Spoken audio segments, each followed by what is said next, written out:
Welcome to Beyond the Grave, where darkness and the unknown collide. Join us on a spine-tingling journey through the chilling realms of the supernatural. Prepare to be haunted by eerie tales, ghostly encounters, and the unexplained mysteries that lurk in the shadows. Subscribe now, if you dare, and let's unravel the secrets that lie beyond the grave together. Hope you would enjoy the 1-hour scary story compilation on our channel. Subscribe our channel, and press the bell icon for more disturbing and chilling scary stories. I wasn't like other children growing up. I didn't like talking to those smelly things in kindergarten, and I never participated in their silly games. But I had my own games to play, and oh, what fun games they were. For example, a little girl once asked to borrow my crayons. I told her she could have them if she would tell our teacher to fuck off. She got sent home for that. I remember hearing her mother scream about the beating she would get later. Fun games, right? It didn't take long for the teachers to notice that the other children avoided me, and that I never seemed to show emotion of any kind. They didn't think I heard them whispering about me, but I did. I have exceptionally good hearing. "Little monster," said Mrs. Guthrie. "Sociopath," whispered Mr. DePascal. Even at my young age, I had an extensive vocabulary. I had never heard of the word sociopath before, and I was intrigued. When I got home that night, I looked it up in my mother's encyclopedia. Sociopath is a personality disorder characterized by a lack of empathy for others. I would have to agree with you, Mr. DePascal. Elementary and middle school passed by quickly. I learned to fake emotions and excitement in order to fool my teachers and parents. I couldn't fool my peers, though. No matter how convincing my act, they always seemed to instinctively know that I was different, and they gave me a wide berth. Every once in a while, one of them would try to make friends with me, and that's when I could really have some fun. But despite how I treated those around me, I didn't hate any of them. It wasn't until high school that someone finally managed to piss me off. That someone was Travis Murphy. The Murphy family moved into my neighborhood before the start of 10th grade. They had 2 children, a son, Travis, and his sister, Marion. I was looking forward to the inevitable time when my parents invited them over. Neither Travis nor Marion had ever met me, and so they had no way of knowing of my sociopathic tendencies. They would amuse me quite a bit, but this time it would be I who was blindsided. Marion started out easily enough, displaying the normal interest and kindness of those who don't yet know me. After some time, however, I realized that she thought I was handsome, and was even starting to develop a crush on me. No girl had ever done this before, and it was an entirely new experience for me. Fascinated, I decided to spare Marion from my games for a while longer and keep her around. So I continued to fake smiles and feign interest in what she had to say. Travis was an entirely different story. He seemed to have as little interest in me as I had in anyone else. I couldn't play my games with him. He was completely uncaring. It angered me for the first time in my life. Over the years, I have come to realize that I am special and far more important than the insects surrounding me. Why else would they be drawn to me, even as they know how alien I am to them? For one of these insects to dare ignore me. For the first time in my life, I made the first move. I tried making small talk with Travis. I feigned emotion and interest in his life, and did everything I could to make him interested in me. Nothing. I was furious at first over his lack of interest, but over the years I came to realize that he was like me, a sociopath, completely devoid of caring for others. Instead of alleviating my frustration, this only increased it. I was special and unique, but now there was another one like me. If I wasn't unique, could I still be special? Or was I ordinary? Just another insect? No. I refuse to be ordinary. One may as well be dead. And so that's what I endeavored to do from that day forward.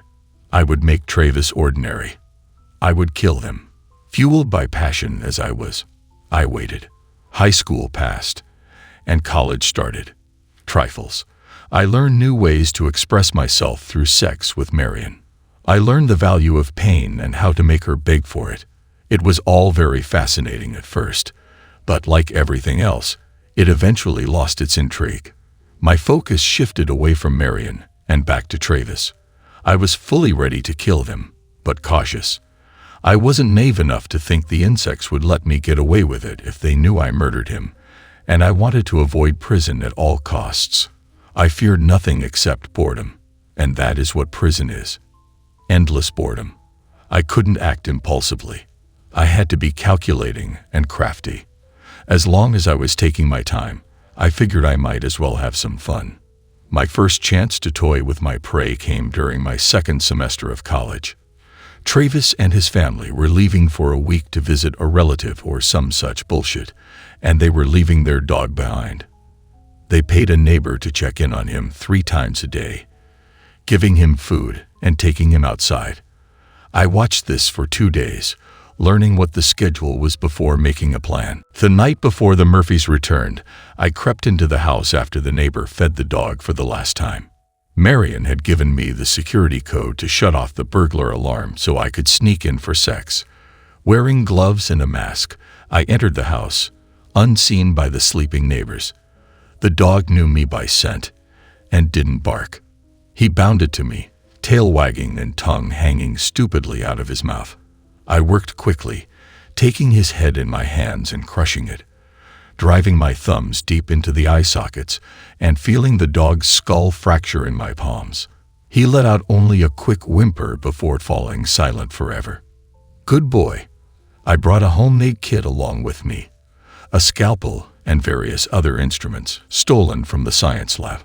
I eviscerated the dog, wrapping his intestines around the living room light, ensuring that it would be the first thing the Murphys saw when they got home. The thought of them turning on the fan and being pelted with drops of blood amused me. I used most of the dog's blood to write the threatening message, "You are next," on Travis' bedroom wall. I left the carcass on his bed. As a private joke, I left the dog's heart on Marion's pillow. Satisfied with my handiwork, I went back to my dorm, where I slept quite soundly. There was a big commotion the week following the day the Murphys returned. Stories and images of the carnage in their house were on the local news every night. There were rumors that the Murphys were going to move away soon. Supposedly, Mrs. Murphy couldn't stand to be in the house anymore. I had to act fast. I couldn't allow my prey to escape from me. Sitting in my dorm, I dreamed of all manner of destruction for my enemy.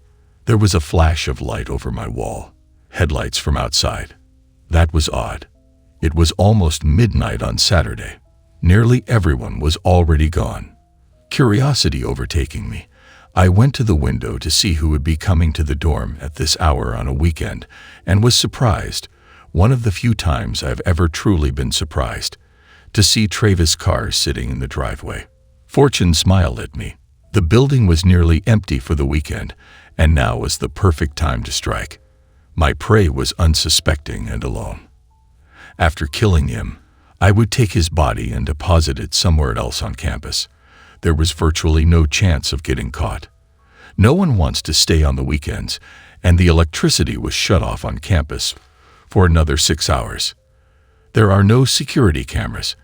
In a considerably jolly mood, I grabbed my flashlight and scalpel and set out to stalk my prey. The dark never bothers me. With very little emotion, my rational mind tends to dominate, and the rational part of human beings knows that nothing is waiting for us in the dark. Or at least, that's what we think. Several minutes into my hunt, it occurred to me to turn my flashlight off. I don't want to alert my prey. I switched it off and waited for my eyes to adjust. I leaned against the wall and played with my scalpel to pass the time. A normal person probably wouldn't have heard the light breathing in the hall, but I've always had exceptionally good hearing. I whipped my head in the direction of the sound. My eyes hadn't yet adjusted to the darkness, but I was able to make out a figure exiting down the hall, and I could hear the unusually light footsteps. Whoever this person was, they were taking care to avoid detection by me. I rushed to the spot they were just standing at and breathed in deeply. There was just the faintest hint of cinnamon. Travis kept a cinnamon air freshener in his car. I grinned widely. I was on the trail of my prey. I followed him down the hallway and was disappointed to find that it branched out into 2 other halls. I again tried smelling each hall to figure out which one Travis took when I heard a brief commotion to the right. I hesitated. Would Travis make that much noise if he was trying to get away from me? After a moment, I took a chance and headed in the direction of the noise. After a minute or so, I stopped. Ahead of me, there was someone lying on the floor. Approaching carefully, I realized the body was lying in a pool of blood. I touched it, still warm. I rolled the body over to see who it was. Mr. Chauncey, the night custodian, hadn't realized that Travis was capable of killing someone. In my hatred for him, I had forgotten that he was just like me, just as cold and unfeeling. He was more than able to do everything I could. I froze. There was light breathing in front of me again, but I couldn't see its source. For the first time in my life, I felt fear. I no longer felt like a hunter stalking his prey. I felt hunted. My rational mind was overcome by emotion, and I fled back to my dorm room in terror. I barricaded the door and waited, scalpel in hand, for Travis to come for me. After several hours, I started to resent myself for feeling this way. He was only a man, however extraordinary. The fact that he had actually frightened me fueled my hatred for him, and I left to search. Mr. Chauncey's body was gone. The pool of blood was cleaned up. The hints of cinnamon in the air had long since dispersed. I left the building to wait in Travis' car for him, only to find that it was gone.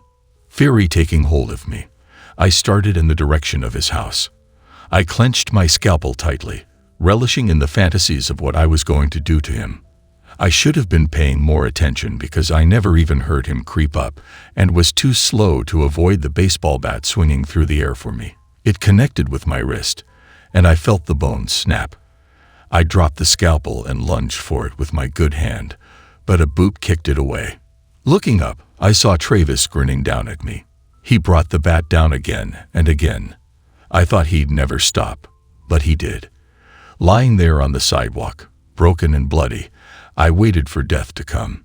Instead of the Reaper's skull, it was Travis' face grinning down at me. Even though I was helpless before him, I still burned with rage. He leaned in close to smell my bleeding face and whispered in my ear, "We're going to have such fun together." I spent 2 weeks in the hospital before leaving against my doctor's wishes. Travis clearly held back on the beating. I only had a broken wrist and several cracked ribs, though most of my body was heavily bruised. Every step hurt, but I ignored it. I had a purpose. I would never be a victim again. Travis had an advantage over me in that he knew I would come, and he was not injured like me. So I figured I would even the odds. I stole my father's pistol and waited for night to fall. It was nearing 3 in the morning when I crept up to the Murphy house once again. The adult's car was gone, but Travis' Mustang was still there. Good, we wouldn't be interrupted. I could take my time. I turned off the burglar alarm, marveling at how stupid the Murphys were for not changing it. I opened the sliding door and stepped lightly into the house. All of the lights were off, but my eyes were well adjusted to the darkness. I silently approached Travis' bedroom and pulled out the gun. After a moment to steady my resolve, I burst in. I was not prepared for what I saw. Travis was lying on his bed, a look of mild surprise on his face. His throat was slashed from ear to ear. Blood was everywhere, including a message on the walls that read, "Bad boy." In my shock, I didn't hear the light footsteps creeping up behind me and knew no more of the next few moments except for a dull thud on the back of my skull. I awoke in a basement, tied to a chair. Absurdly, my first thought was how cliche this seemed to be.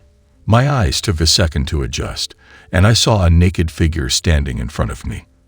Its body was covered in blood, which I presumed was Travis. Through the pounding in my head, I heard the figure speak. "I didn't want to do it like this. Why couldn't you boys just behave yourselves?" The figure paced in front of me. "No one ever does what they are supposed to. You weren't supposed to find me. Mr. Chauncey wouldn't get out of my way." The figure stopped in front of me. Travis wasn't supposed to hurt you. I told him not to. But after he realized who you were, he just couldn't help himself. I suppose that's why you went after him too." The figure stroked my face tenderly. "I watched you when you killed our dog. You never knew I was there. I'm really good at hiding. It was so sweet of you to leave me the heart. I still have it." Marion smiled at me. I could see something in her eyes, something I didn't have. The absurd part of my brain started to point out the difference between a sociopath and a psychopath. We have the silliest thoughts at the silliest times, don't we? I didn't want things to work out this way, but it's ok. We'll make it work. I'll kill my parents when they come home, and we'll go far away, to someplace beautiful where we can be together forever. I thought about feigning emotion and manipulating her into letting me go, but I knew when I looked into her face that it was useless. She didn't care about my situation, only hers. A complete lack of empathy.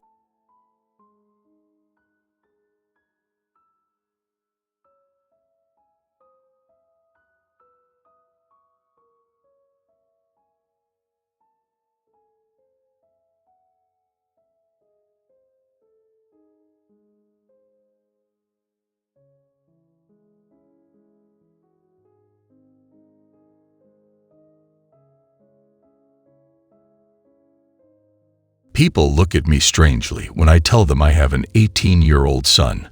I'm 33. When James and I go out, we often raise eyebrows. It wouldn't be a stretch for strangers to mistake him for my sibling or even believe I just crossed my teen years, the same as him. Life's tossed a slew of curveballs our way over the past 18 years. Yet, looking back, I reckon I tackled them as well as any man could. See, during my freshman year in high school, my girlfriend found herself pregnant. Her parents were ready to give the child up for adoption. But my mom, the pillar of strength she was, stepped right up, guiding me to secure my boy. Today, James is the epitome of diligence, straight A's etched on his report card, master of the court in the school's basketball games. Every penny I could save went to a modest car for him. He was everything in his vibrant youth that I wasn't. When I was his age, I had a 2-year-old son, a GED, and a job at the local McDonald's. Our shared space is a 2-bedroom apartment duplex, a stone's throw from James High School. The kid's diligent. He hardly needs a nudge to do his schoolwork. Evenings often find him with friends or outdoing me in our spirited Call of Duty face-offs. For a time, a thought played at the back of my mind. Could my boy be gay? Not that it mattered, but his absence without a girl by his side was peculiar. I broached the topic. He shot me this grin and said, "Nah, Dad, I'm straight. Just holding out a bit longer, you know. The last thing you need is grandkids while you're still in your 30s. That was our sex talk. Between the internet and the sex education classes I had to sign a permission slip for, I was pretty sure he was clued in on the facts of life.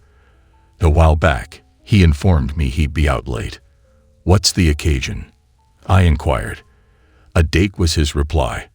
No need for details, I thought, slipping him a $100 bill with the simple instruction for him to be back for lunch.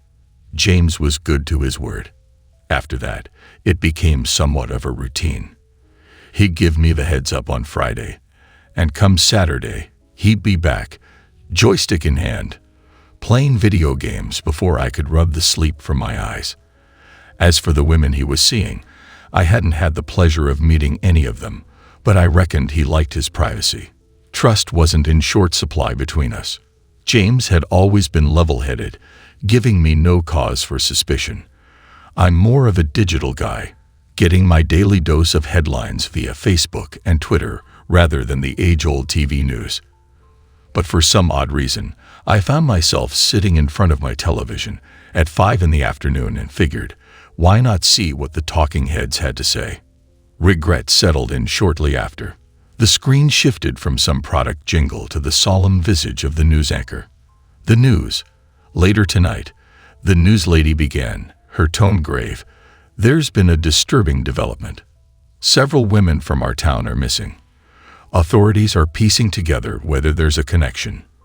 Our town was quiet, and this revelation sent a chill down my spine. The thought of my son being out and about while danger lurked scared me a bit too much. I approached him, my concerns laid bare. He waved them off, reminding me of his towering height, just a hair shy of 7 feet. But height's not armor, especially not against bullets, I argued. I know, having been a sizable target myself. In the dark folds of the night, a protective streak got the best of me. Unbeknownst to James, I sneaked his phone in and slipped in a tracking app, just for peace of mind. With memories of my own invulnerable teen days, this felt like the least I could do.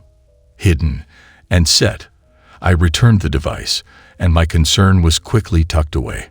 I figured that if I ever got worried while he was out, a quick glance at my phone would show me his whereabouts. It was a safety net. As I indulged in the latest binge-worthy show on Netflix, the unsettling case of the vanishing women, however, had me obsessively scrolling online. In a span of 10 weeks, 6 women, all different in age and looks, disappeared. No bodies turned up, but the cops were convinced something sinister was going on. The 7th name that cropped up froze my blood. Rochelle. She'd reappeared a decade ago, attempting to be Mother James, a role she was wholly unequipped for. A string of broken promises and missed dates later, I had her undergo a drug test. Her failure led to the court severing her ties with James, and I thought it was best if he wasn't exposed to her decline. It was a Saturday dawn, and unease twisted in my gut. Rochelle wasn't a regular topic between James and me. After James, she plummeted into the abyss of substance abuse, aging rapidly, with signs etched on her frail body. Seeing her was a stark reminder of the toll drugs took. It amazed me that she had lived this long, let alone long enough to vanish into thin air. Taking a deep breath, I stood before James, breaking the news about his mother. He paused his game, met my eyes, and waited. "Rochelle's missing," I muttered. "Police say there were signs of a struggle at her trailer." He stared blankly at the screen, unpausing his game, and with a note of resignation remarked, "Well, it's not really breaking news, then, is it?" James and I treaded lightly around the subject of his mother, mostly because he didn't like talking about her. My involvement with the legal system was, in large part, due to one distressing incident during her custodial visit. She'd taken him away to her apartment, where, unbeknownst to me, she was conducting her prostitution business. The sobering realization that his first genuine interaction with his mother had him bearing witness to addicts lining up, cash in hand, for her services was nothing short of horrifying.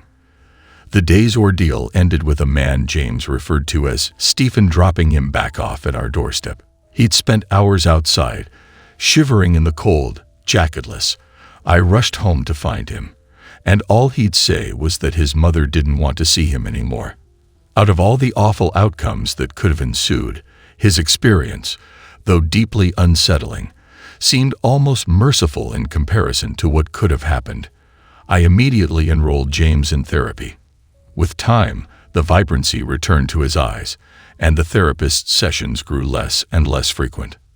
Up until that night, he had asked me about his mother about once every couple of months. In the time since, I think he may have only brought her name up once. James informed me of another impending date the following week.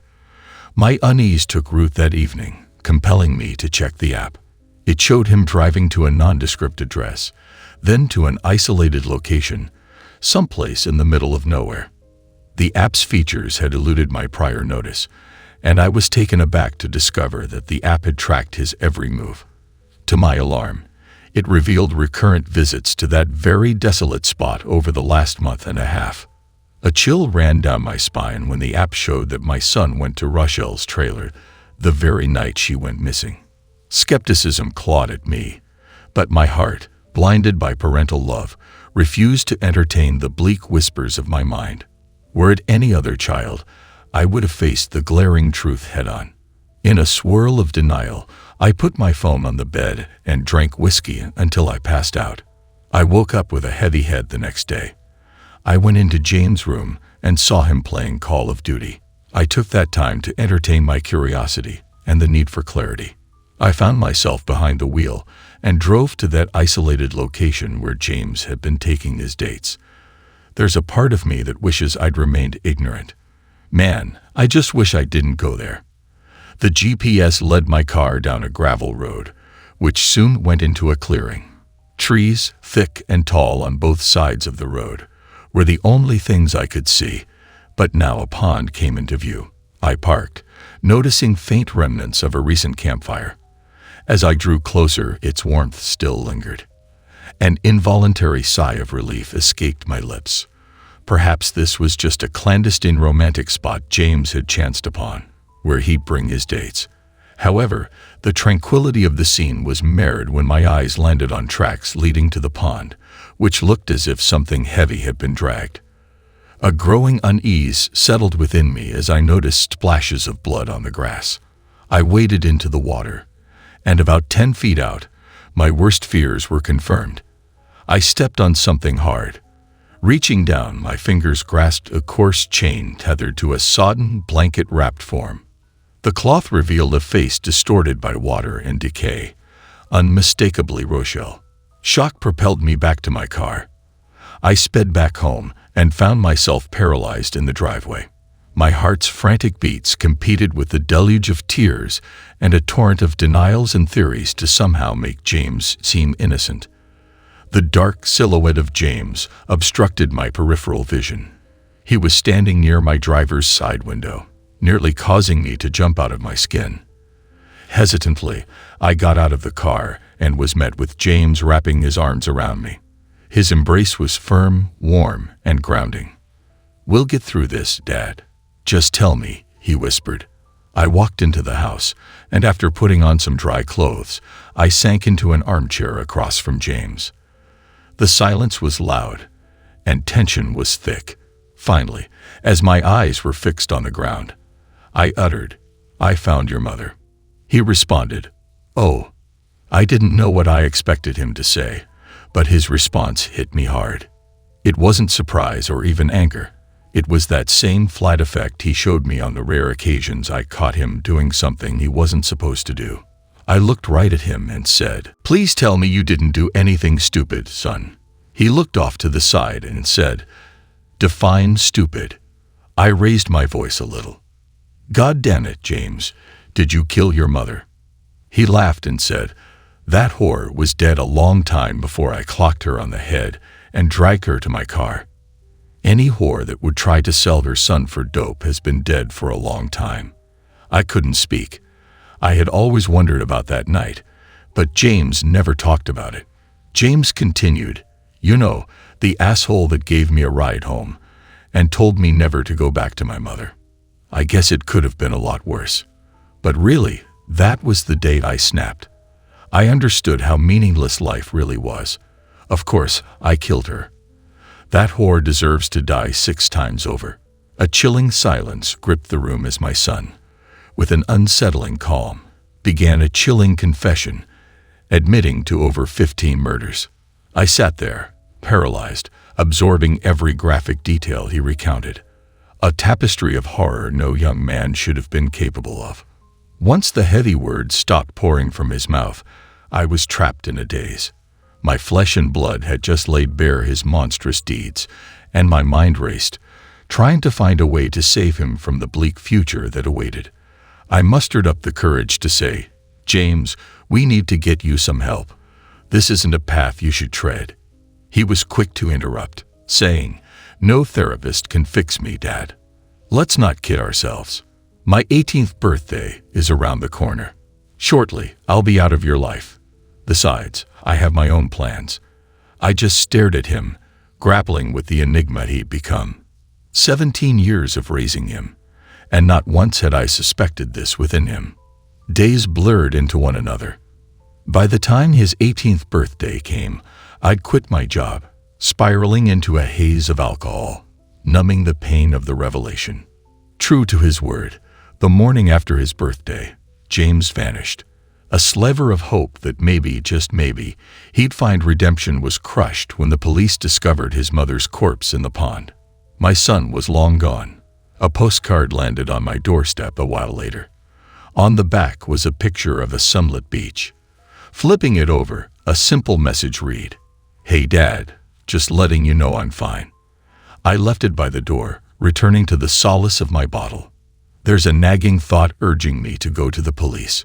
Tracking him down wouldn't be too hard. But the thought of sending my own son to death row didn't sit right with me in the slightest. That's a cross I'm not prepared to bear. The weight of my guilt expands daily. But for now, all I cling to is hope. I hope that somewhere he's found peace and that he's ceased his killing spree. He's always had charisma and a towering presence. If only he'd harnessed it for good, he could truly shine. He was a good boy, after all.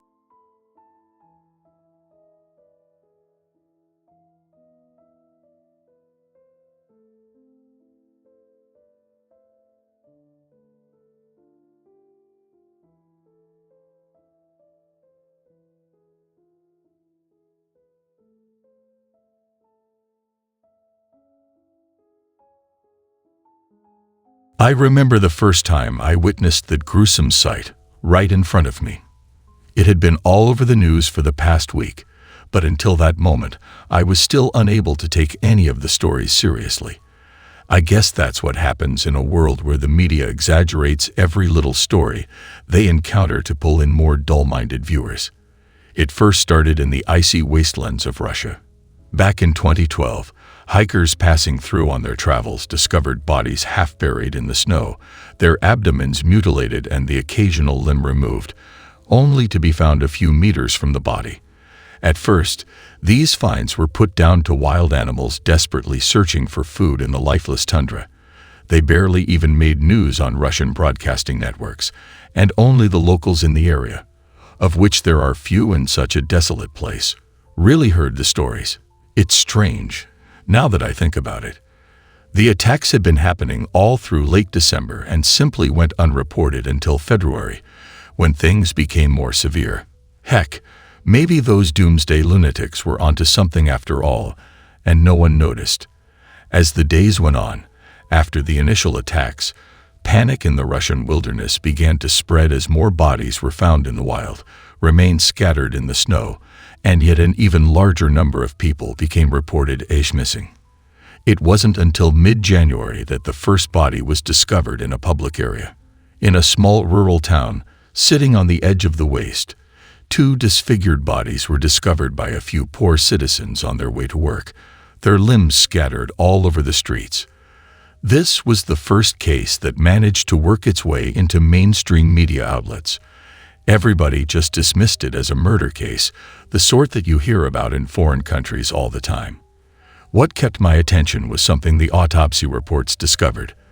The murder hadn't even happened at night. It seemed to have happened only an hour before the first poor soul discovered the freshly broken body.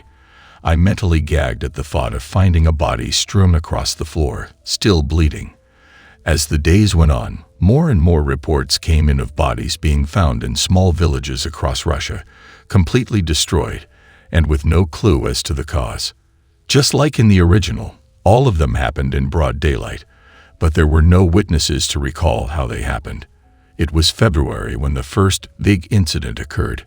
I remember it distinctly because it happened to be my birthday. Breaking news all over the world and insane stories coming from Russia seemed impossible to believe at first. The anchorman on TV spoke quickly in an urgent voice of barricades being erected in Moscow as people from outside ran screaming to its walls, begging to be let in. What he said next made my heart jump. People in cities and towns all over Moscow were being eviscerated in plain daylight. The attacker? Nothing. People were being cut to ribbons in their homes, in the streets, all over Russia, in plain daylight, but there was no visible attacker. I couldn't believe it when I heard it. It had to be a hoax. It didn't make any sense. However, my curiosity overpowered me. I had to see it for myself. I loaded up my laptop and began my trawl of some of the darker parts of the web in search of videos of the insane claims. As it turned out, there were thousands of videos on the subject, so I clicked on a random one. It was being filmed from a rooftop, and involved frightened people of all ages running through the streets in a panic with nothing noticeable chasing them. I remember moving to click another link after thinking nothing would happen, when suddenly a random man in the group seemed to scream and then explode. It just happened. There was no warning, no sign of attack. The man wasn't even at the back of the group. It seemed as though fate had picked a random person and just decided he would die there and then. I sat in shock as the video ended abruptly. Moving the mouse up again, I clicked on another video. This one was being filmed from behind a barricade to hold back fleeing citizens. I guess that was their idea of controlling the population. Various men in military uniforms lined the barricade with large rifles, looking on at the crying, begging people with little emotion. Then, out of nowhere, one of the women at the front of the crowd was ripped apart by the air and thrown across the military's front line. I gagged a little at the sight, despite having been reinforced against this sort of thing. In a panicked response, the soldiers sprayed their guns at the point of the attack as if trying to hit the invisible assailant, but their bullets went through the space and took out the civilians behind the remains. People scattered as the soldiers unloaded their rounds into the crowd, and then spontaneously, one of the soldiers burst apart. The cameraman seemed to panic at this point, and the feed went dead. My mind was struggling to get to grips with itself. I honestly didn't know what to think. I always imagined myself in these situations before, acting like I was in a movie, analyzing every mystery and saving the day by solving it. But this just made no sense. I was scared. The next day, Russia entered lockdown, as did many other countries, in hopes of keeping this ghostly threat out of their nations. News from Russia dropped as a result. It was completely cut off from the rest of the world, and we could only hope they were okay. And then life continued. Of course, people talked of it, but everyone just seemed to stop fearing it. In reality, it seems, we were just trying to put it behind us because of our fear. Humans fear what they don't understand, so it seems not thinking about it is a suitable way of combating that fear. It wouldn't last. The year moved on, and days became longer. And then that day came, the one I wish I could forget. It was a bright day in the middle of May, and I was out with a group of friends, celebrating the completion of another year at university. We were walking and laughing at the jokes we had created over the last year, trying to remember them all before we retreated to our hometowns. At one point, we stopped while a few of our party members went to buy food from a shop, and I began talking to my closest friend, Ryan. We were midway into a conversation about what game to play online next, and then it was so abrupt, just like in the videos. He was halfway through a word, and his body just burst into pieces. Blood and entrails splattered across my body. I stumbled back in horror as my mind processed what had just happened. Around me, people ran away from the area, screaming for help, but I barely noticed. Where my best friend once stood was now just a bloody mess, and my mind was never given a chance to prepare itself. I dropped to my knees and vomited on the floor, crying. It was at least 15 minutes before I was able to take control of myself again and actually get up. By that point, the police had arrived and were telling me to remain still, as if they thought I had done this unspeakable act. I remember sitting in that gloomy room, barely being able to answer any questions the investigators had for me, simply replying with a nod or shake of the head. They told me that this wasn't the only place it had happened. In fact, it had become a worldwide pandemic. The brief period of peace had just been the calm before the storm. What we thought was sealed in Russia was now everywhere, and it wasn't even spreading from a single point as it had been at the start. It was a full-scale attack. Nowhere was safe. We were evacuated to military bases and defense points in hopes of holding back this invisible invasion. But we all knew it was no use. My family and I were taken to a military installation in the countryside, where we stayed for a month. No contact with the outside world was permitted, in fear of giving our location away to the creatures. A single analog TV was our only view of the outside world. It seemed a few rogue pirate news stations had popped up to keep those locked away and up to date with current events. The quality was terrible, but in a time like that, it was better than nothing. We heard reports of strange lights being sighted, not in the sky but closer to the ground.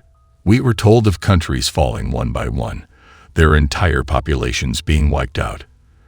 There was also one report of scientists discovering something in the sky.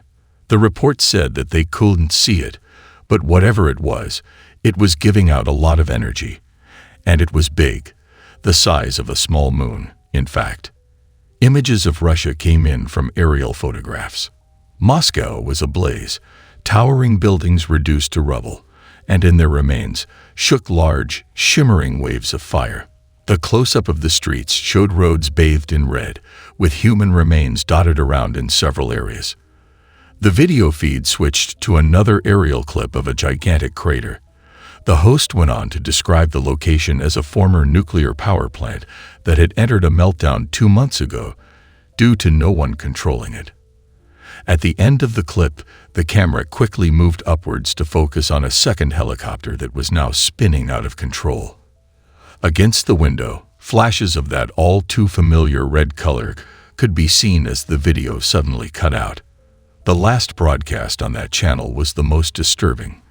We switched the TV on to find the man in tears with streaks of blood down his face.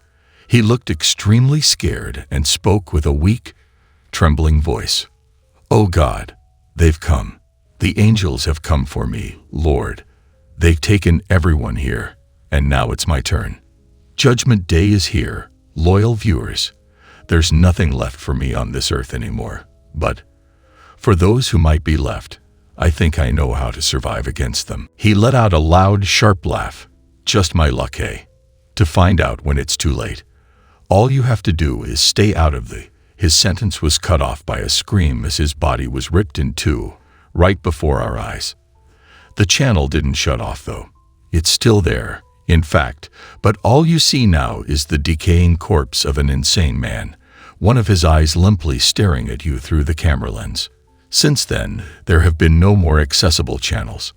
Our last view of the outside world was gone. It didn't really matter anymore to us.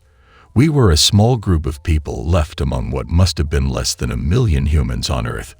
The what and where were no longer our concerns. For a while, everything was quiet. The soldiers kept us in line. We fed off of what rations the base had. We stuck to strict curfews, and we attempted to socialize and keep ourselves entertained in our new little personal world. We were somehow quite content with our new lives, with no outside world to bother us, and no responsibilities or concerns for anything but our little community. On top of that, the lack of news about outside events allowed us to almost forget what had been happening. Until one night at the end of August, I woke up in the middle of the night to the sound of a scream. I was on the floor of a large room containing hundreds of other sleeping evacuees, and the realization still startled me every time I woke up, even though I had been sleeping in these conditions for the past month. My vision was blurred somewhat as I attempted to focus on my surroundings, and my body appeared to be mildly damp and slightly sticky. I didn't think much of it. I had had many restless nights here, and we were in a cramped, humid bunker. On the far side of the room, there were 2 dim lights creeping in through the doorways. Someone must have left the light on in the corridor, I thought to myself. It was rather puzzling. The thoroughness of the soldiers here would have never allowed something like this. All lights had to be switched off at 8 p.m., and they checked every night. Surely by now, a guard would have found this and switched it off again. Maybe it was one of them doing a midnight check on us all. That's when I noticed something odd. One of the lights was moving. Not moving behind the doorway, but it seemed as if the doorway itself was moving. It drifted silently across, closing in on the other door. At first, I thought it was a soldier with a torch. I winced and rubbed my eyes, attempting to focus on the object. Then, just as it merged with the light of the door, I managed to focus on what seemed impossible. It had the shape of a tall, disturbingly thin humanoid, but where the body should be, there was nothing. No abdomen, No limbs, no head.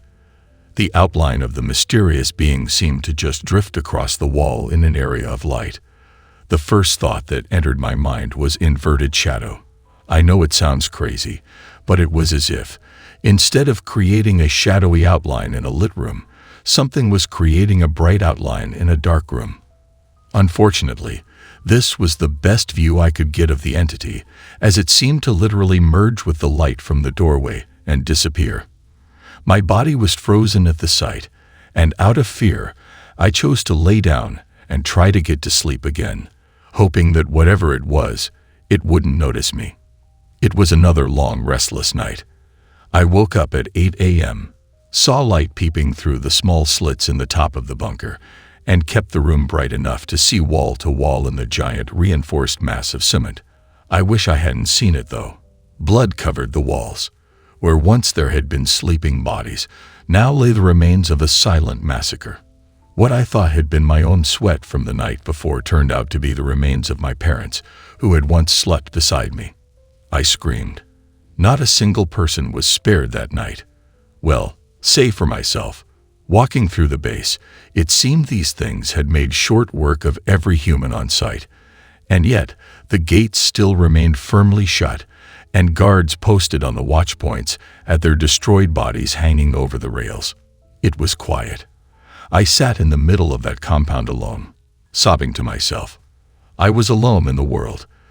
These things had killed everyone I knew and loved, and I was lost. I didn't know what to do. I slept in that compound for 3 days until I saw him again. That man of light, eerily and slowly drifting through the darkness, and merging with the light once again. This time, I could have sworn he noticed me. He stopped and turned until he was head-on with me and just stared at me. I couldn't move. My body just refused to listen. And then I was left. I don't know why they keep sparing me. Is it for amusement? Because they pity me? Or something more? I just can't get my head around any of it. After that night, I took as many supplies from the base as I could and journeyed towards the nearest village, which is where I now reside. I managed to find a house with a basement and locked myself in there with the supplies, but I never turned the light on anymore. For 3 weeks, I have been living in total darkness. Not because I think they'll find me, but because I think I know what these things are now. I once read a science fiction book that detailed a possible route a species may take in its evolutionary course. This species would evolve beyond the simple realm of the physical and become a being of pure energy. When a species reaches this point, it will obtain near omniscient knowledge and have no care for life or death anymore. What the intentions of such a hyper-powerful species would be are impossible to predict, since their minds are so much more advanced than ours. It seems that in our universe, a species has gotten there before us. They are the light. Where we always feared an alien species abducting us in the middle of the night, it turns out that darkness is our only safety from the real threat. The beams of light 2 days ago, the second star appeared. A red giant now sits opposite our sun, bathing both halves of the earth in light. And now there is no longer a night in this world. There is no place to hide on the outside. I don't know what they want with our planet or why they chose to kill us all, but I know this. They have killed everyone here. If you're out there, don't go into the light. Stick to the shadows if you want any chance of living. Darkness doesn't kill them, but it sure slows them down. There is a light coming from beneath the basement door. I have to go now.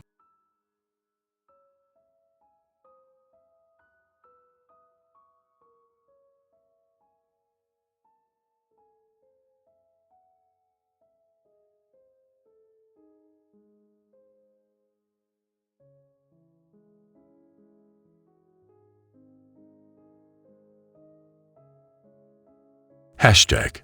It has been years since I left my hometown, and I don't think I'll ever return.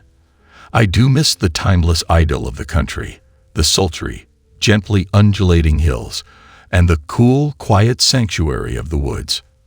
I can still picture the night sky in my mind's eye, the endless black canvas speckled with glittering stars, so vivid and clear they seemed within easy reach of your hand.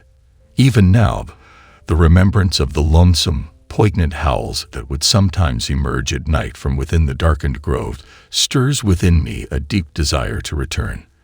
But I have sworn never to step foot within that cursed town again. Not after what happened. Traveling circuses or carnivals are a common sight if you live in a town like mine. Too small to warrant a permanent establishment of its own, but too big to pass up as a business opportunity, especially in the summer months. Large, colorful banners in the town center, usually put up weeks in advance, would herald the coming of a new attraction. Smaller black and white posters, sometimes so poorly photocopied that you could barely make out the words, much less the images, festooned the streets, a constant reminder that fun and laughter would soon grace the prosaic place we called home. To be honest, I think the adults were often just as excited as the kids. Living in a small town has its perks, but having interesting preoccupations isn't usually one of them. Most of the townsfolk were poorly educated farmers fortunate enough to inherit a piece of fertile farmland or a healthy herd of cattle from their forebears.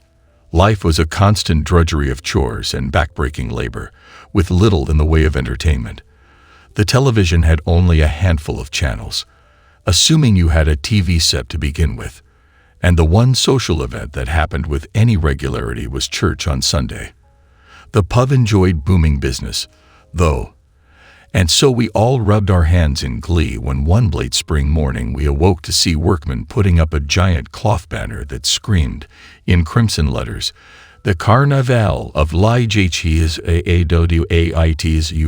My family owned a small shop in the town center selling provisions, and we lived in the quarters directly above, so we were among the first to witness the thrilling sight.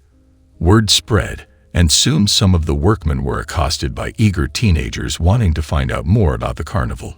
You see, the roving fun fairs that had visited us in the past were well-known operators. Perhaps not the big-timers, but their names were not unfamiliar. But no one had heard of the Carnival of Lights. What the workers could tell us was that they had been contracted by some company in a nearby city, a company they themselves were working with for the first time.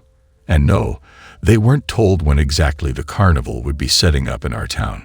The air of mystery about the whole affair only heightened our anticipation. We told ourselves that it had to be a new entrant to the carnival scene, a hitherto unheard player making its debut, possibly from the continent. A few of the older folks ventured, nodding sagely. The words debut and the continent were incomprehensible to us kids, but the exoticism they connoted and promised was not lost on us. There were a few quiet utterances of skepticism among the adults as to why any newcomer would choose, of all places, this humble backwater, but they were soon shushed with indignant admonitions not to rain on the town's parade. The days lengthened, and summer drifted in like a warm breeze, bringing with it the joyous cries of children, freed from the shackles of school. Impatient for the carnival to arrive, my friends and I would sprint every morning to the open field near the outskirts, where any fun fair, circus, or carnival would customarily set up shop. Disappointment met us each day, until one morning a marvelous scene greeted us. They must have started during the night, for the frames of the rides could already be seen peeking through the scaffolding that enveloped them. The whole place was a hive of activity, and before our awestruck eyes, we saw the carnival slowly take form. There was a roller coaster, the biggest we had ever seen, and in our hearts, we immediately knew where we'd be making our first stop once the gates opened. As we ran, madly whooping at the top of our lungs, back into town, a different banner awaited our goggling eyes. "OP into an IJT," it triumphantly declared, and we high-fived one another, drunk with happiness. The rest of the day seemed to drag on interminably, so much so that by late afternoon, we were each unceremoniously booted from our homes on account of our incessant whining, our pockets jingling with coins that our harried parents had gladly parted with in order to buy some peace and quiet. We reached our destination well before dusk had fallen, but already a thick, bustling crowd was thronging the unopened entrance. "Oh, man," complained my friend Henry, a tall, spindly boy whom puberty had caught early and rather awkwardly. "Well, perhaps they'll have VIP tickets for sale," he said, jiggling his bulging pockets, which were clearly fuller than any of ours. His father owned the pub, which meant he was always the one with the new bike or shoes, but not the modesty to refrain from rubbing it in our faces. Still, he was not ungenerous when it came to sharing, possibly the sole reason we grudgingly accepted him as one of the gang, though there were many times I felt like kicking him in the shin. Of the three, I considered Gregory my best friend. He was a rather quiet boy, unwilling to proffer any view unless pressed, though often his remarks turned out to be the most intelligent of the lot. Having never fully shed his baby fat from his face and body, he was a frequent target of snide remarks from the rest of the class. No one ever laid a finger on him, though. James, the brash leader of our little quartet with outsized arms, saw to that. As twilight fell, it soon became apparent why the carnival was so named. Lanterns, hundreds and hundreds of them, each giving off a lurid red, came to life with the dying of the day. The scarlet spots of light did little to brighten up the area, instead casting a bloody sheen on every angle they caught. "Fantastic," cried Henry appreciatively, clapping his knee enthusiastically. A murmur of approval rustled through the crowd, which had fallen silent at the arresting sight. "It looks kind of creepy," squeaked Greg as he sidled up to me, trying not to let Henry hear him. I didn't know it was supposed to be horror-themed. I didn't either. A certain repulsion had risen within me, driving out all the earlier excitement. If it had been just Greg and me, we surely would have turned around and left, but some of Henry's enthusiasm seemed to have spilled over to James. "Come on, you guys." I felt his strong arms push me into the surging crowd. The gates had opened. If we don't hurry, there'll be a line at the roller coaster for sure. Herded in like a pair of clueless calves, Greg and I glanced around wildly at our surroundings. Loud music, somewhat cheerfully discordant, blared from speakers.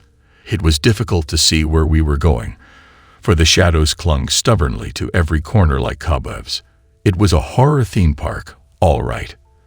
The staff all wore white, expressionless masks, the kind that evokes a visceral, unexplainable discomfort from the pits of your psyche. Blood-splattered signs promised horrifying experiences, the boat ride to nowhere, the silent hall of mirrors, etc., all the clickhead stuff. There, the guillotine coaster. Henry jabbed a finger excitedly at a sign composed of letters with wickedly jagged edges. Without turning to see if we were following, he dashed off in the direction the sign pointed. We stumbled behind him reluctantly, practically being pulled along by an eager James, who had an iron grip on our wrists. As expected, there was already a long line ahead of us. Mr. Moneybags craned his neck to see if there was an express line for those willing to pay for a VIP ticket, only to settle back down with a crestfallen frown on his face. As the crew crawled along, the two ebullient boys each expertly gave their predictions on how stomach-churning the ride was going to be based on what they could observe of the tracks from where we stood. My buddy and I could only exchange glum glances as the air was punctuated by screams every now and then, screams that sounded way more terrified than exhilarated. We both loved roller coaster rides, but the eerie atmosphere of the park had diminished our appetite. As our turn drew closer, a safety warning came into view. "Attention, you must be this tall to ride die." A red, bloody gash on the sign marked the minimum height required to take the ride. We stared at it, mouths agape. None of us had ever seen such a sign before. You must remember that this took place decades ago, back when common sense was thought to be a lot more common and safety regulations existed only for the most dangerous of activities. I was suddenly aware of the looks my friends were giving me. I had always known myself to be the shortest among my friends, and even when I took roller coaster rides previously, my head barely poked through the harness, but never had I thought it to be a problem. I ran towards the sign, refusing to believe it. The closer I came, the further the blood-red line floated up defiantly. At last, the truth was staring me in the face. I was too short to ride. It's strange how human psychology works. The moment something is off limits, it instantly becomes desirable. All the dread and reluctance I had harbored towards the ride vanished the moment I realized I wouldn't be allowed to ride it. "Hide me," I begged my friends, elbowing my way into the middle of the group.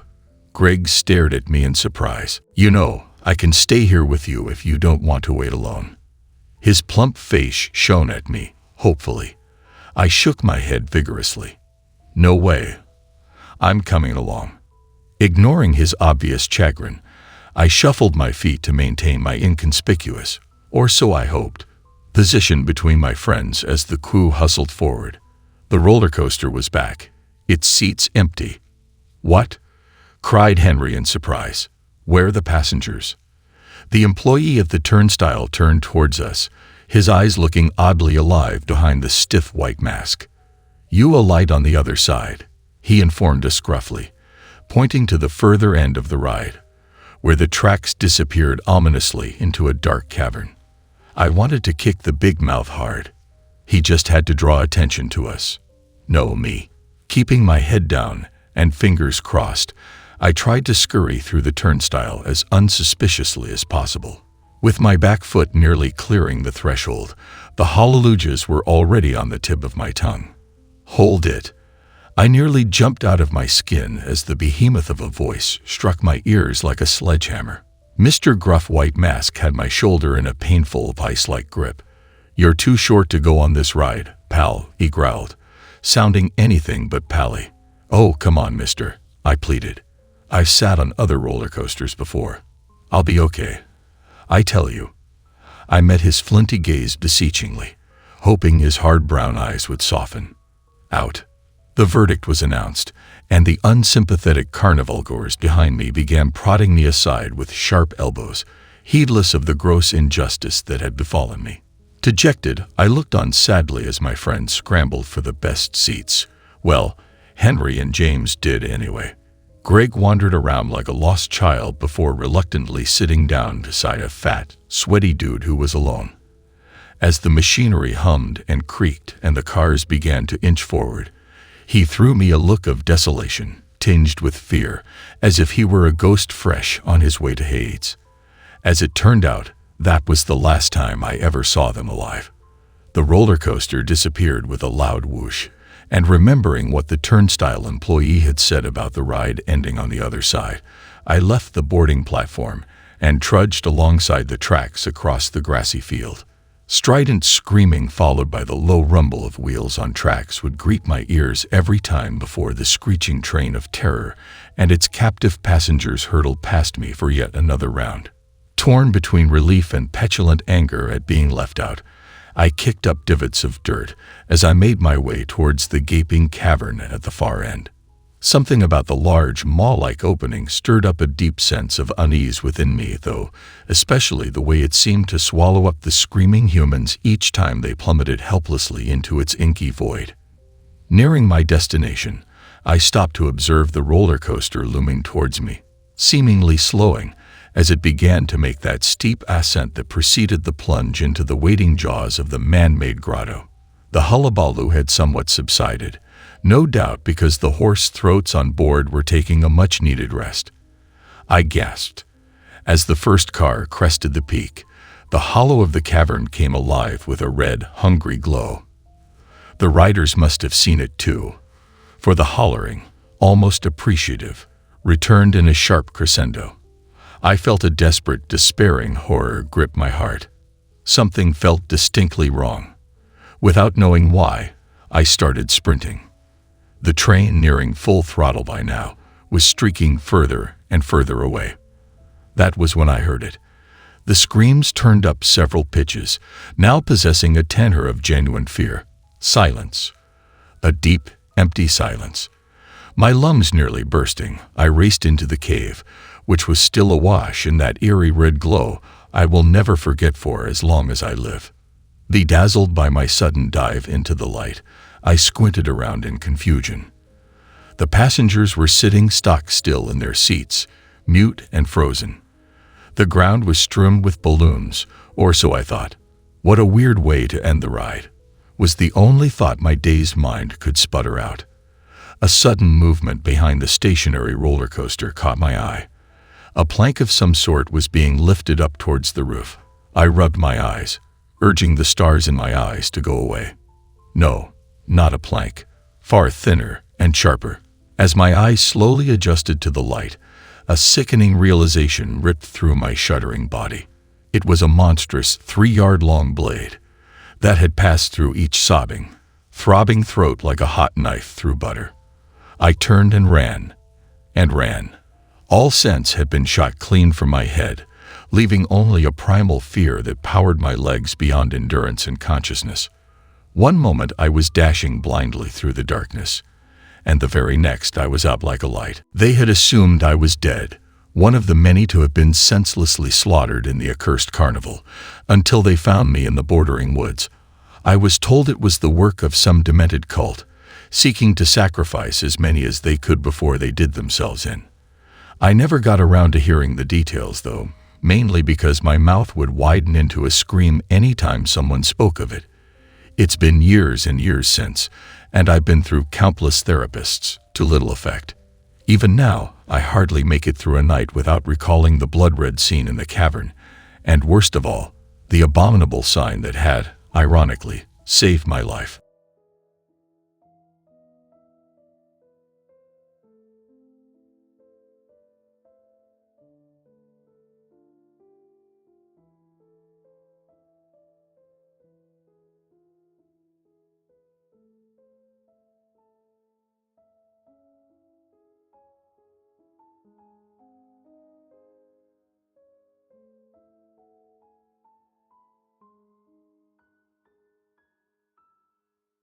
I can't sleep. I have to share because maybe I won't feel it if I do. Dr. Kirsch says to write and get it off my chest. Writing about it might release me from it. What should I title this? Therapy. I'm currently seated at a computer terminal in a little white, sterile room. There's about a half-dozen other computer terminals here, all facing the same way, like a classroom. There are posters on the walls with medical information. Everyone in EM looks happy and complacent. Zombies. This place is called Sleep Health Centers, just outside of Boston. It's a clinic for people with sleep disorders. I'm feeling a little loopy from the isopiclone, so if my writing gets all garbled, just deal with it, and I can edit it when I'm clear-headed. The doctor wants me to do a little writing. He said that repetition can help with insomnia. And I gotta admit, if things were normal, this room and the clack of these keystrokes would probably make me pass right the fuck out. Things aren't normal, though. It's not that I can't sleep. It's that I don't want to sleep. I actually doze off pretty frequently. But then I realize I'm falling asleep, and I snap myself out of it. When I don't, when I drift off and can't stop myself, I dream, and that's what I want to avoid. If I could control what I dream about, I would sleep right now and not wake up until fucking October. But I can't control it. And ever since May, ever since Tom that house on Black Pond Road fuck, just thinking about it makes my skin crawl. And writing that makes me see it all again in my head. I don't want to relive it. But Dr. Kirsch, he's my doctor. Nice guy, smiles a lot, practically whispers when he talks. Dr. Kirsch said that if I write about the experience, it might release me from it. There's some sort of mental hold on me, torturing me. Guilt? I was as much a victim as Tom was. Tom was my friend from college. We both attended BU. Freshman year, his room was right across the hall from mine. I remember running into him on a bench late one night when my roommate was spending too long talking on the phone to his girlfriend from home. Tom bummed me a smoke, and we just sat and talked about our roommate's idiosyncrasies for a couple hours. After that, we just hung out all the time. Even after college, we stuck together. Both got jobs in the city and lived near each other in Somerville. When was it? It was May. Right. Friday is the fucking 13th of all days. And Tom called me up after work and said, "What you got going on this weekend?" And I said, "Nothing." And he said, "Any chance you can help me clean out a house?" And I said, "Who are we, Robin?" And he said, "My dead aunt." And I said, "Friends help you move. Good friends help you move bodies." And he said, "Unfortunately, somebody already moved the body, but she's got a lot of other stuff in her place, and I need to clean it out so it can get sold." So he picked me up that night, and we drove and listened to tunes on the radio, stopped and ate and chilled, and just drove and drove. And I asked him as we were going, "How'd she die?" "She hung herself." "Well, I'm sorry for your loss." "Don't be. She was batshit insane." "I'm sure she loved you too." "Hardly. But she loved her brother, and he just happened to be my father. He needs to get the house sold, but they live out in Washington now, so I agreed to clean the house." "What a good son." "Well, I'm getting paid for it." "Oh, I see. I help do the work. And you get all the reward." "You get the reward of my company for a weekend in some rat hole." "I guess that's better than what I had planned." Black Pond Road. That's a hell of a name. Her house looked like it was going to collapse. It was one floor, with one large living room connected to a tiny kitchen and 2 tiny bedrooms. The bathroom was practically a closet. There was a screened porch off the side looking out into the woods. It was after 1 in the morning when we got there.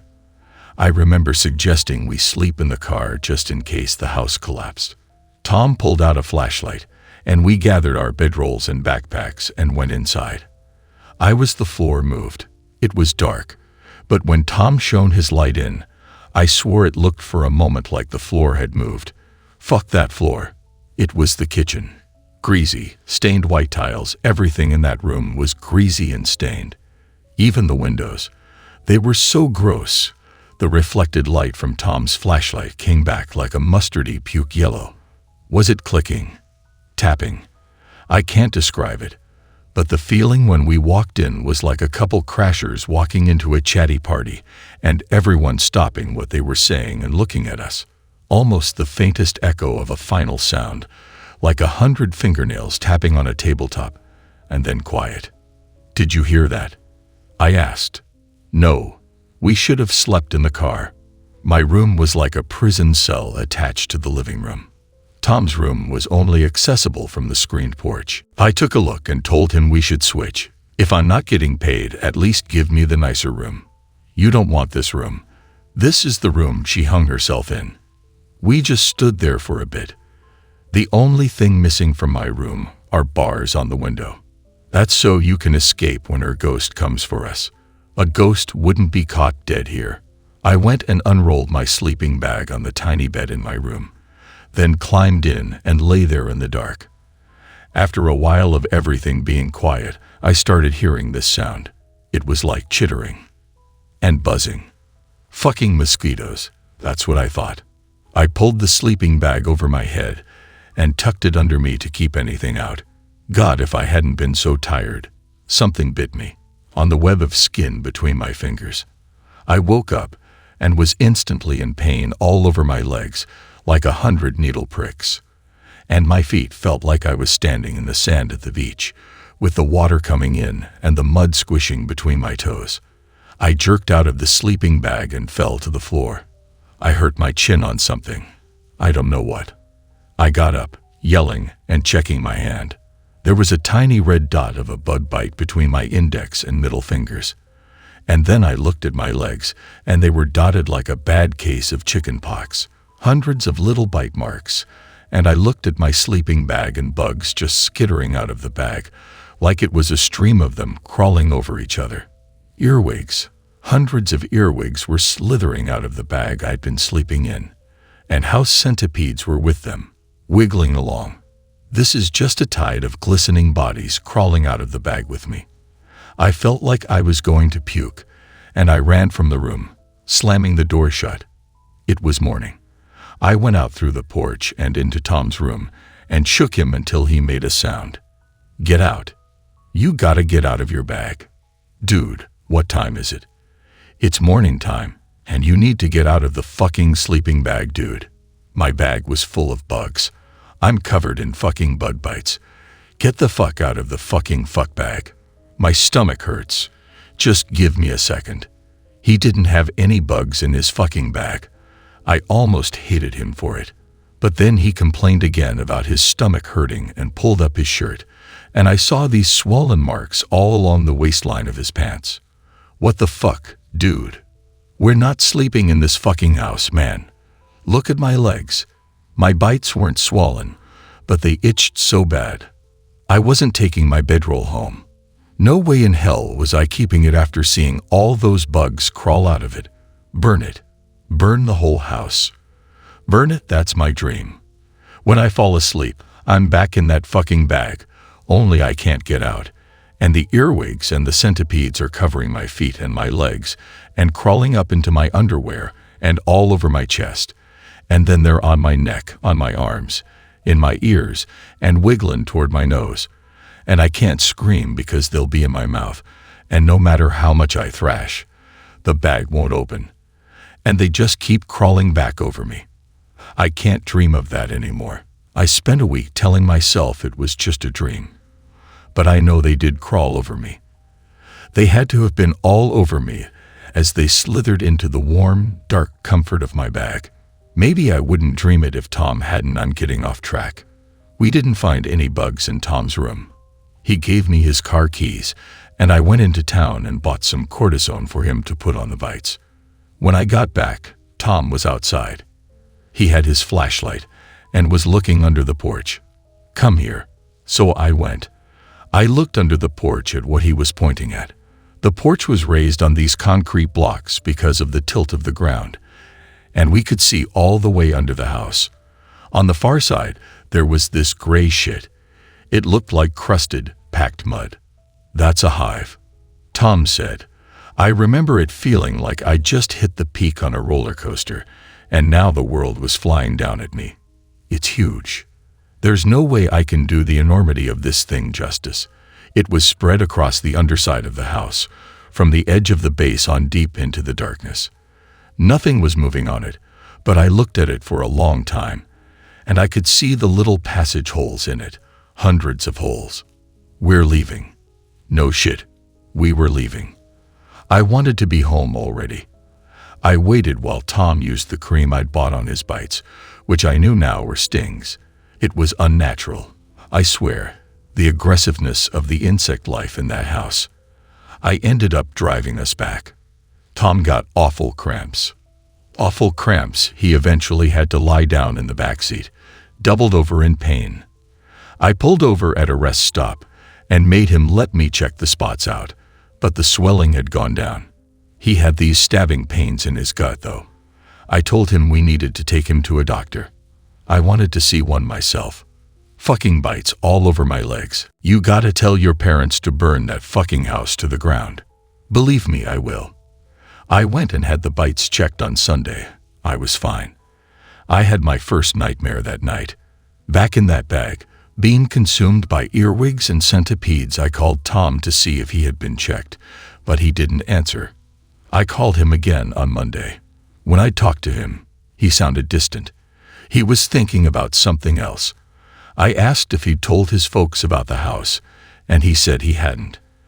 I took the day off and went to see him on Wednesday. I buzzed him, but he didn't answer. I got into the building when someone else came out and found his door unlocked.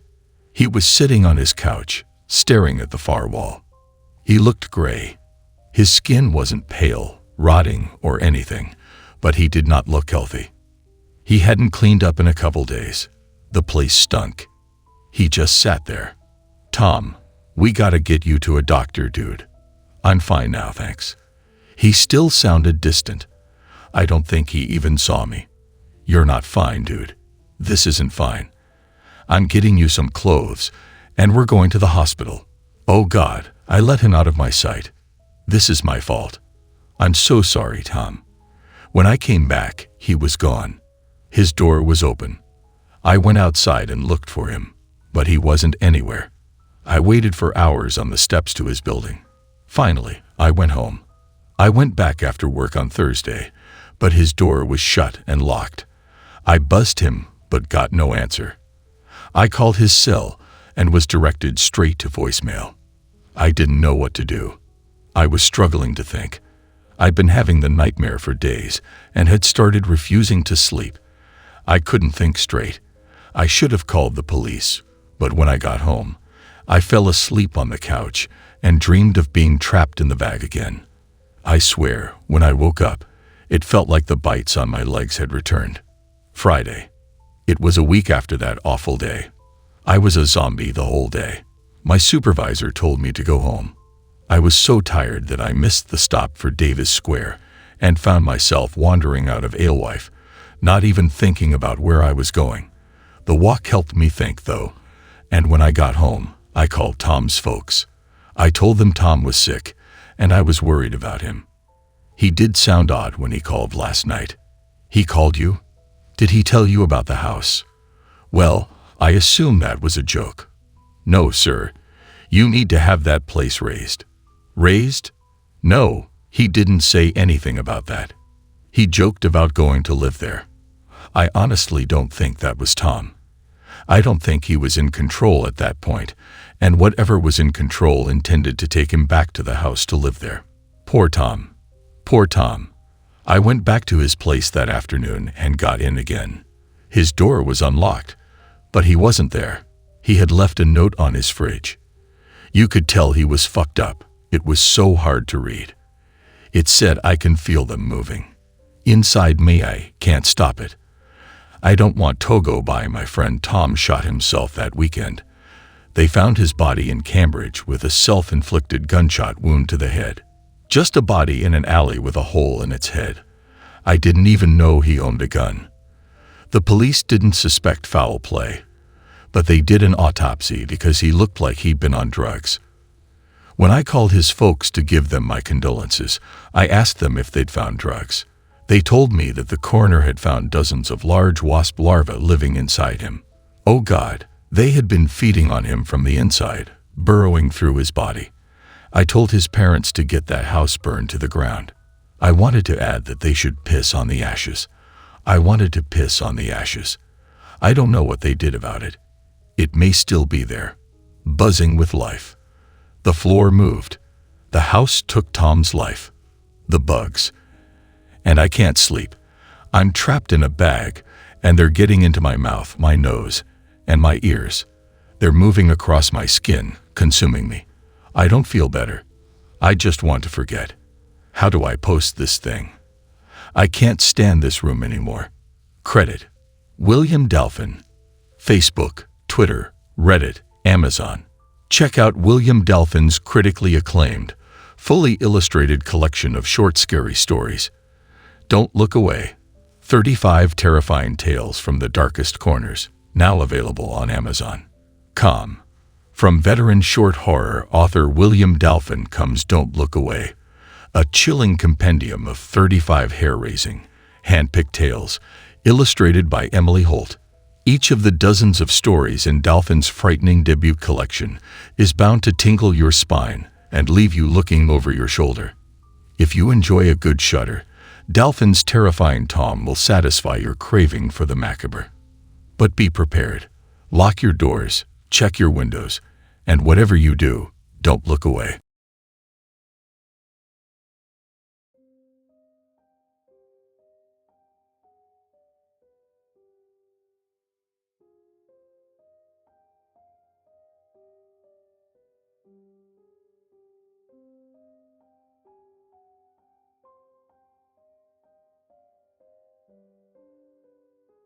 I grew up on a small-town ranch in the Midwest region of the United States, on land that had been passed down in my family for several generations. It can be brutal out there, with hot, dry summers that threaten to suck every last drop of moisture from you and unforgiving winters that trap everything outdoors in a deathly freeze. Despite all that, my family worked hard to make sure that our needs were always met and that the crops survived. Mom and Pa were two of the hardest working people I've ever known, and they were strict about keeping the work going. Most rules that my mom and Pa were strict about were simply a means to survival, such as staying indoors when a blizzard is coming, staying away from the rocky areas where the rattlesnakes hide, always keeping water on you during the summer months, etc. There was one rule, however, that stood apart from the rest. If we ever so much as considered breaking that rule, there'd be hell to pay. That one rule was that we must never, under any circumstances, go anywhere near the land where nothing grows. The land where nothing grows was a perfect circle in the southwest corner of the wheat field. The golden fields of endless wheat ended abruptly exactly where the circle started, as if the crops were scared to go a single inch over that line. The circle had a circumference of about 100 feet, with crops growing around it in a perfectly curved line. We call it the land where nothing grows because the circle is just that. Nothing ever grows in the circle, not so much as a common weed. Instead, the barren circle consists solely of dried brown dirt, with cracks forming small crevices. Now it may sound like just a dry patch of dirt, but there was something more to the land. The land where nothing grows has an ominous and tantalizing presence about it that raises the hairs on the back of your neck. It feels almost as if it somehow stares at you, gloating about its impenetrability while daring you to explore your curiosity. Old wooden fence posts stood around the land where nothing grows, rotting away but still holding the strands of rusty barbed wire that encircle the land where nothing grows. My granddad had built the fence some decades ago to keep the animals out, and more importantly, to make sure we could still see where the circle was when crops died off and the ground became covered in soft white snow. We were forbidden to go anywhere near that rickety old fence. Even pay only goes close when it's absolutely necessary. When I was young, I didn't question why we weren't allowed to go near the land where nothing grows. As I grew older, however, I found myself questioning why nothing grew in that circle.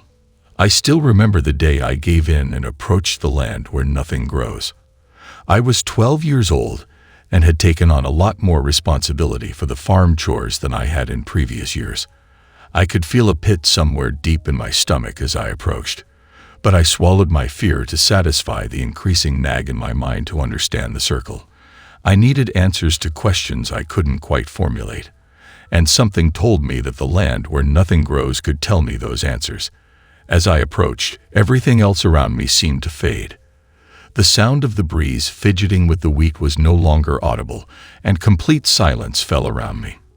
It was just me and the circle. Everything else faded into a gray blur in my peripheral vision. I reached out and touched the fence post, my eyes fixated on the center of the circle where the whispers seemed to come from. I didn't hear the whispers, but I could somehow feel the whispers in my mind. Come to me, boy. Come to me and understand. Allow me to show you, young boy. As I reached to put my hand on the other side of the barbed wire, I was suddenly thrown back into the wheat by a strength that I had not expected. That force pulled me backward by my collar, dragging me through the wheat and soil for several seconds until I was released. As I scrambled to get my boots under me, I looked up to see Pa standing over me. I braced at his stature, expecting a spanking at the very least. Instead, he crouched down in front of me, putting a shaking finger in my face. "Look at me, son," he said in his deep, gritty voice. I looked up at him, looking him right in the eye, ready to own up to my disobedience. Only the look in Pa's eyes wasn't the look of anger that I had expected. It was much worse. What I saw in his watery brown eyes was the expression of deep-rooted fear, something I had never seen from my father. He paused as he struggled to find words and choked back tears. His hand started shaking worse as his eyes stared into mine, and guilt found its way into my soul. "Never go near that circle again, son. You hear me? You stay away from that goddamn fence," he finally said. He grabbed me and pulled me into a tight hug, his hand pulling me in by the back of my head. The next words he whispered, I'll never forget. "I almost lost you, boy. Everything dies in that godforsaken land." After that day, I kept even further away from the land where nothing grows, even as the presence of the land grew more taunting with every year I age. It stared at me, even from a half-mile away. It called to me, alluring me to visit its old, rotten fence. One day, when I was 14, a severe windstorm tore through the town. We all bunkered down in fear of a tornado. I still remember listening to the creaks and groans of the house as it stood in defiance against the winds, and I was scared it would fall over. Nonetheless, The house stood strong, and sometime late in the night, the winds subsided. I woke the next morning, still on the sofa next to my little sister, who fell asleep grasping my hand. My dad was quietly putting on his boots by the door. "Come on, son," he said. "We gotta go check the damages." I softly set my sister's hand down, and after putting a blanket over her, I grabbed my boots and hat, following Pa out the door. I went around to the back of the house, where an old tree had fallen, missing the house by no more than a truck length. As I broke the branches away from the window, which had cracked but thankfully not shattered, I heard the moan of one of the dairy cows. It wasn't a typical moo you'd hear from a cow, but a moan of pain and desperation. I ran out to follow the desperate cries of the cow, only to quickly realize where she was. She had wandered into the land where nothing grows. The storm must have knocked over that rickety old fence, because only half of the posts remained standing. Old Diane, a 3-year-old cow who had just given birth 6 months prior, lay inside the circle, thrashing about and moaning in agony, unable to get back on her feet. Her enclosure had broken, spooking the cows in every direction, and that poor girl had walked right into the land where nothing grows. I ran to get my PA. I dared not go after Diane, but I knew that Pa would know what to do. I ran out to the barn, where he was already at work patching a hole. As I told him what had happened, I saw sorrow come over his face and a wrinkled crease in his brow. We hopped in the old pickup and quickly drove out to the land where nothing grows. When we got there, Diane's condition had grown horrifyingly worse. The flesh looked as though it were rotting off in front of our very eyes, exposing her bones and muscles. Her eyes had glazed and blackened as she still gave feeble but excruciating moans for help. Pa wasted no time, as he jumped from the truck with his hunting rifle in hand. He took one knee and quickly found his aim. A single shot rang out across the fields as the bullet pierced straight through the old cow's skull. Her head hit the dirt, and her painful cries stopped. Complete silence fell, and Diane was thankfully out of her misery, having fallen victim to the land where nothing grows. You see, everything dies in the land where nothing grows. Without saying a word, my pa got right back in the rusty red farm truck, and we drove straight to the shed to collect new fence posts and barbed wire. That fence wasn't about to rebuild itself after all. By the time we arrived back in the land where nothing grows, Diane's body was gone, completely vanished. Is that what happens when something enters the circle? I asked Pa. I've only seen it happen a few times myself, Pa said with a stone face as he lit a cigarette. It's different every time, but it's always painful. The only thing that's sure is that everything dies in the land where nothing grows. I grabbed one of the wooden-handled shovels, ready to start digging holes for the new posts, but Pa grabbed the shovel from my hands before I could take a step. "Get the hell out of here, son. This is my job," Pa said, with his cigarette hanging from the corner of his lips. I objected, but one stern look shut me right up, and I set off to make sure the rest of the cows were gathered. I watched him from a ways away, though, as he built a new fence several feet back from the old one. Every move looked painful, as I could see as he struggled against some unknown force to keep focused on the job, profusely wiping sweat from his brow, until a newer, stronger fence encircled the land where nothing grows. Something changed in Pa that day, something I can't quite explain. From that day on, his face seemed more wrinkled, his shoulders slightly hunched, and his eyes became distant. Every step he took looked heavier, and he smiled less. The next 4 years were not kind to Pa's mental state. He started forgetting things, not eating as much, and smoking a hell of a lot more cigarettes. He'd go to milk the cows, even though he'd done that just hours before. One day he even asked us where the hell one of our dogs came from, even though we'd had that dog since it was a pup. I'd catch him, completely zoned out and staring out in the distance, out toward the land where nothing grows. You could talk to him, and it was like he never heard it. We begged and pleaded for him to take a step back from the farm duties and get more daily rest, but the stubborn old man refused to allow us to take any of his responsibilities from him. He insisted that he was just fine, even though we all knew he wasn't. When I was 18, Pa disappeared. I found that old truck near the wheat field with the door open and the engine running, but he was nowhere to be found. We searched all day, worried that he'd had an accident or medical emergency, but the search was for nothing. Finally, just as the sunset cast its brilliant orange across the fields, illuminating the golden wheat, I noticed his boot prints walking away from the truck. Those prints led straight into the land where nothing grows. Everything dies in the land where nothing grows. Even though there was no body to bury, we held a service for him at the cemetery next to the small white church. I'll never forget when my uncle, my dad's younger brother, grabbed me by the arm. He had those same deep brown eyes that my dad had. "You're the man of the house now, son. Do you understand?" He told me in a tone that was both stern and gentle. "But you're going to be all right now, hear me. Your old man taught you right. You'll know what to do, son." 11 years later, I still manage the Moore family farm. I proudly kept it up just as well as Pa did. My sister got the hell out of Dodge the day she turned 18 and headed to the city. Hell, I can't blame her for leaving this aging town. I'd be lying if I said it hadn't crossed my mind a time or two, but somebody had to keep the farm going. As P always said, money doesn't grow on trees. It grows in wheat fields, but only if you keep it growing. The older I got, though, the more the land where nothing grows watched me. I still heard it oftentimes, whispering to me about my father. It's as if the circle had grown stronger, more lucrative, and more manipulative. One morning, as I was walking by, something caught my attention. Something laying in the land where nothing grows. As I cautiously approached, I could see what it was. An old white cowboy hat sat on the ground, just a foot inside the circle. I felt my stomach turn, and my heart skipped a beat just to pound back seconds later. I'd know that battered and stained hat anywhere. It was Pa's hat that he refused to replace.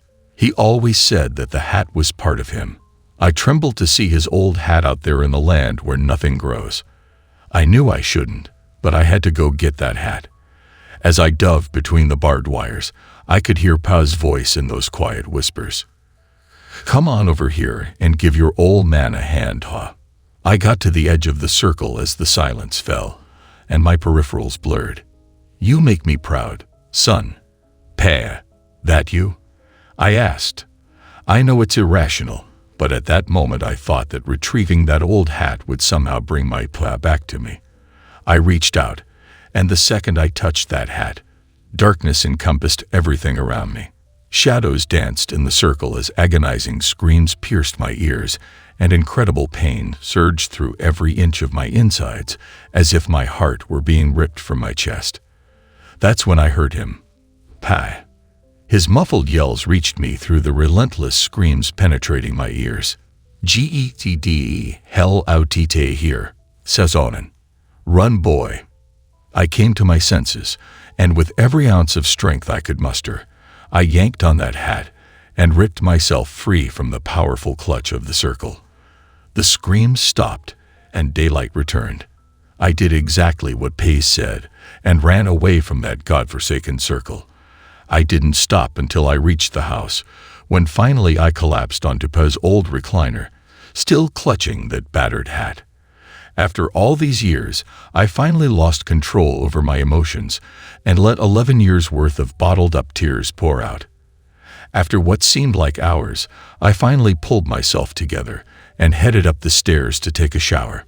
My body ached, my back felt stiff and sore, and my knees popped with a twinge of pain at every step. It wasn't until I looked in a mirror that I realized the truth. At first, I was shocked to see Pa staring back out at me from the mirror, but I realized seconds later that I wasn't looking at Pa. I was looking at myself. That graying hair atop that wrinkly face in the mirror was mine, as were the darkening bags underneath my eyes. I looked old and haggard.